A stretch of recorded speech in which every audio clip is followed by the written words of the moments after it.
Alright, so my dudes, Valkyrie. Today I'm going to be talking about probably the most important thing you could do with Lost Warrior, and that's dealing with corner pressure, because you're going to be dealing with it a lot. I'm going to be covering Berserker, Dragonite, and Ghostblade are going to be three different characters I'm going to cover, because I want to show you options, because they're common scenarios I see brought up to me a lot, especially in high-level play. I get a bunch of high-level people asking me for advice on how to deal with these specific situations, so I want to showcase exactly how I think you should deal with it. So there's a bunch of ways to do it. The hardest one is going to be instant overheads. For example, I'm sure if you guys have played Berserker, you've seen them do stuff like this.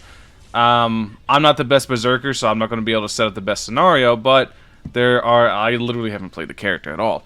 But I've gone against Berserker enough to know they do something like that, essentially, right? That's essentially what they're going to do, is something like that into pressure, into all sorts of stuff. But instant air overhead into the next low. So there are some things that you can do as Ghostblade. First, I have to set up a secondary command for whenever I want to showcase the second one, whenever they dead jump. So let's say they dead jump. Well, not that. That's not what I want them to do. So dead jump, and then come here low and do all this stuff. Okay. Let's make it a little bit more fluid, actually, because I want to showcase exactly how strong it is. So dead jump. Okay, we're going to finish recording on that. So first things first, we're going to showcase what you can do to the instant air overheads. So instant air overhead, you're crouch blocking. You see that if you block, you're going to get hit by it, right? And they go into full combo off of it. So what you're going to want to do is the second you see them turn blue is just input parry. It's not easy. It's very hard, but it is your counter to it. You can input parry, and then if you're at low HP or you're in Awakening, you can combo off parry at that point. You have to wait for them to turn blue. Whenever they turn blue, that's your sign to actually input the parry, because that's what I found is pretty much the exact way you want to do it. The second the blue conversion happens on their end, it gives you enough time to match the input and parry it, if you think an overhead's coming. Now, let's say you've done the parry a couple times and they've stopped doing the overhead, and now they're going to go ahead and go to the second option we just recorded, and they're going to start dead jumping to try to catch a low. Well, if you try to parry a low, you're getting hit in the full combo. So what can you do here? So you're holding here, you're blocking, you're matching, you see them go down and drop. At that point, you can JM, and it will catch the low 100% of the time. If you see them try to dead jump you to the point where you are blocking, you match, you see them just fall, then you can JM. You got to make sure to do JM instantly, where you're just doing up into it. I'm on controller right now to showcase this, because recording on a hitbox is kind of weird, but I'm on controller to showcase it. It is one of the ways that you can deal with this. So you don't want to sit there in a block string. You want to wait for them to fall, and not that either. You don't want to do that. Like I said, controller. I'm not used to working on controller, so all right, you do that, and then you can go into full combo. So that is Berserker. Outside of that, Berserker's other strings, a lot of stuff he can conversion cancel out of, so you really don't want to try to be looking for a punish, because he can just conversion cancel, block, and then punish whatever you're doing. You're minus on everything. If you try to punish a character who has constant conversion at his fingertips, I don't recommend it. I recommend catching him off guard with the stuff I've shown, because that stuff that's hard commits, he's not going to be able to conversion into that. And even if he does, let's say he does conversion and predict, let me set the opponent to block all for a little bit. Let's say he does conversion and predict that you're trying to JM the low. You do this. Let's say he predicts that you want to do that, right? So you JM, then you can, after JM, look at the spacing. Look at it. JM is only -6 on block. You're perfectly safe doing it. If they do it, they conversion, they block, you just go back to blocking in the block string and go to the next guess. So that's why I think it's probably the best option there, you know, provided that you know they're going to do that low. If they are going to dead jump and then go to a mid, normally Berserker's mids are slow enough to react with like a parry, or either that or just sit there and block some more, because that's what we do best. So next I want to show Dragonite. I want to show some common things Dragonite does and what we can do as Lost Warrior to go ahead and punish it. Alright, so first things first, we have a pretty standard one. You just want, you can get hit by the dragon and all that. It all depends on what the Dragonite's going to do to follow it up. So if, for example, we take Dragonite off guard all, and we see this come out, and the Dragonite tries to aggressively follow it up, we have a 5MS that we can actually low profile under the dragon and punish. So if the Dragonite isn't punishing or isn't following it up and isn't trying to be aggressive with it, just light it. Just go ahead, light the dragon, get the dragon out of there. Don't deal with it. Swat the fly. Get rid of the dragon. You see the dragon coming, just light, go back to blocking, look for an opening, etc. So then the other thing Dragonites like to do, this is one thing to look out for, is they like to try to double overhead you a lot into a low. So here we're going to do this, set this up, and I want to show you guys what you can do to punish. So here you can see the double overheads, they'll catch you. They like to do that a lot. They're a lot faster than I am at it because they're a main, but you can actually punish. Let's say you have a little bit of conversion. You go ahead, you're blocking, they jump. You can punish the double overhead attempt. You can make it so they can only do a single overhead and go over. If they do double overheads, you can 5MS and punish. Here we go again. Alright, better yet. We're here. You can see you can punish the double overhead attempt. So that's going to shut down pretty much a lot of Dragonite's game plan. Swat the fly. If you feel like they're going to be aggressive to follow the fly, 5MS under the fly.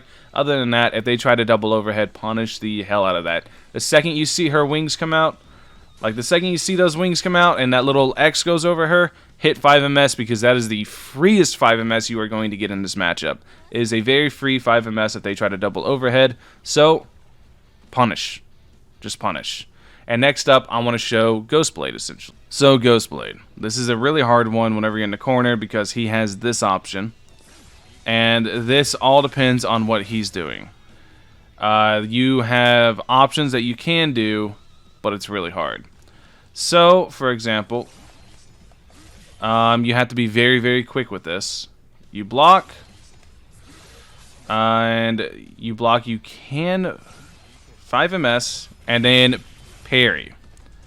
I don't know if you saw what I did there. It's really hard to do, but you can 5MS to low profile to get from under the ghost, and if he's trying to follow it up with 5S, you can conversion cancel, parry, and now the roles are reversed.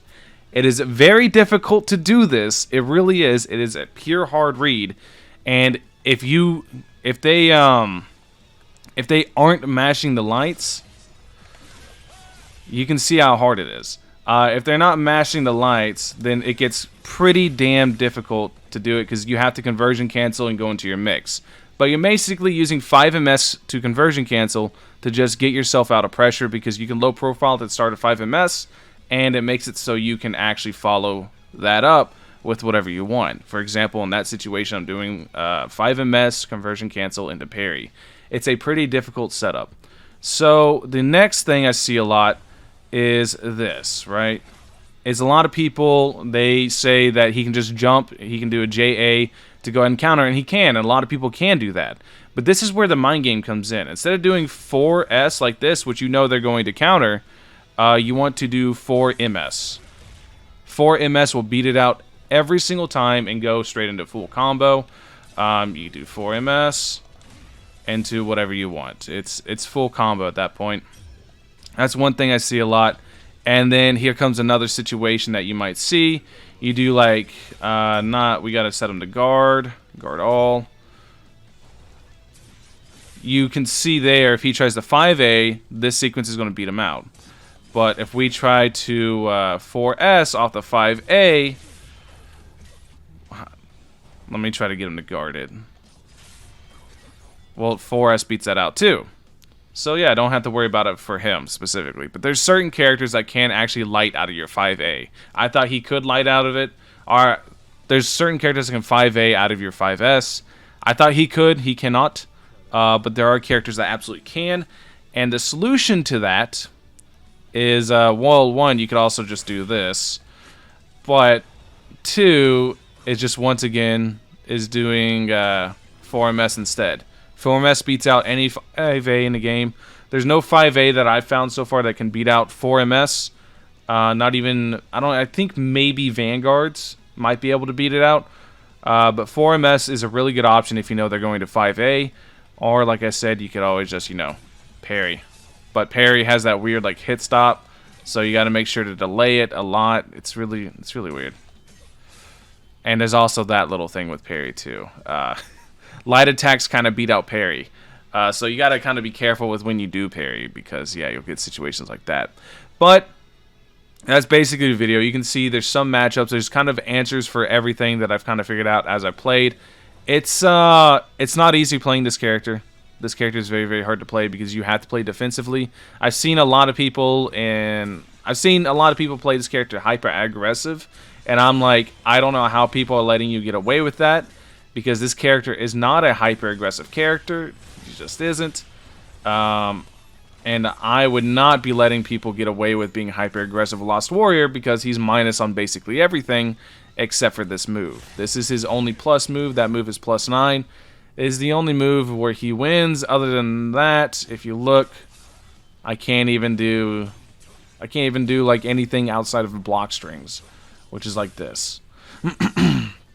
So Lost Warrior is very much so not an aggressive character. Hopefully this video helps you guys out. Hopefully this video helps you guys learn some punishes, and visual demonstrations always help. But yeah, I'll try to upload gameplay footage where I showcase a lot of these punishes for you guys. These are things I've been working on in the lab to go against specific matchups. The berserker one, I kind of use berserkers like a blanket for any instant air overhead matchups, like Hitman. Hitman's instant air overheads.